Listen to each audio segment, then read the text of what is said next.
Recently I got this i5 4570 Lenovo ThinkPad. It's got 16 gigs of RAM, 120 gigabyte SSD, and a 1 terabyte storage drive. I figured, let's throw my graphics card in it and see if it can game. However, my graphics card was too long to fit into the frame, so I got an extender cable, and that's how I hooked up my graphics card to it. We're going to be seeing if 4 cores is enough to be gaming in 2020, and I think if you're doing 1080p, that's going to be fine. We'll be showing you the benchmarks. So we're going to be playing Grand Theft Auto 5 here, and in the settings, I'm only playing with a 60 Hz monitor, so it wouldn't allow me to unlock that and just have it pump out as many frames as it could.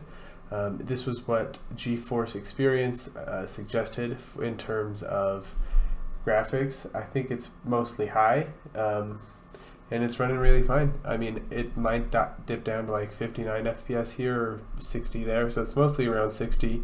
Don't really notice too much stuttering, and I did run a benchmark on it. It's coming up right after this.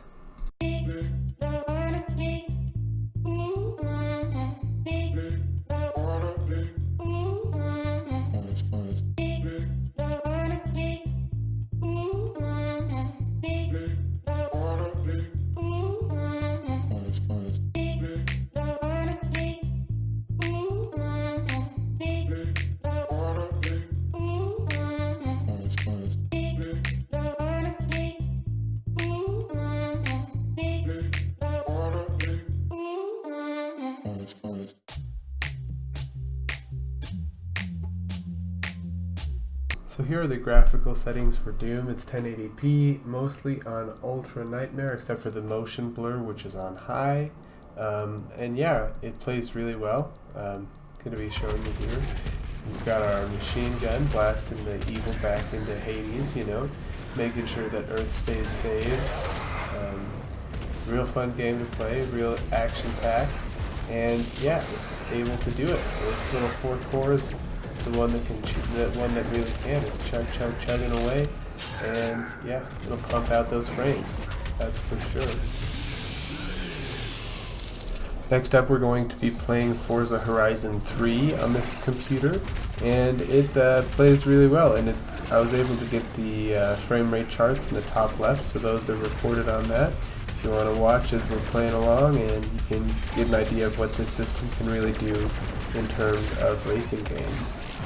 So here we are playing Forza Horizon 3, and it's a great game. We've got our graphical settings mostly set to ultra. We have motion blur on medium and geospatial something on high, but pretty close to everything on ultra. And this game looks really great at 1080p.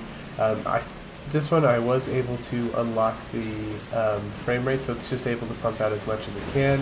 I think it stays around 70 frames per second at 1080p. And it's really playable. Very fun game. Racing games are really good.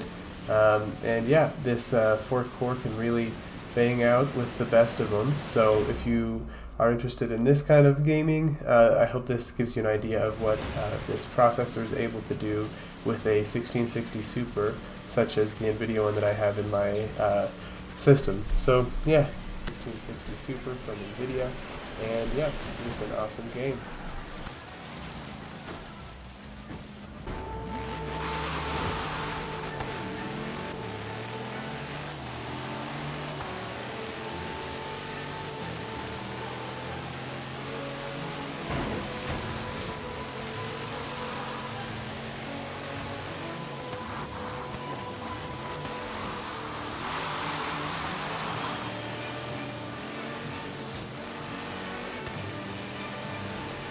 As you see, it is able to do pretty well considering how old this processor is. Intel was just really good back then, and it still is able to play games when it needs to with a modern graphics card. If you've liked this video, hit that like button and subscribe to the channel. Thank you.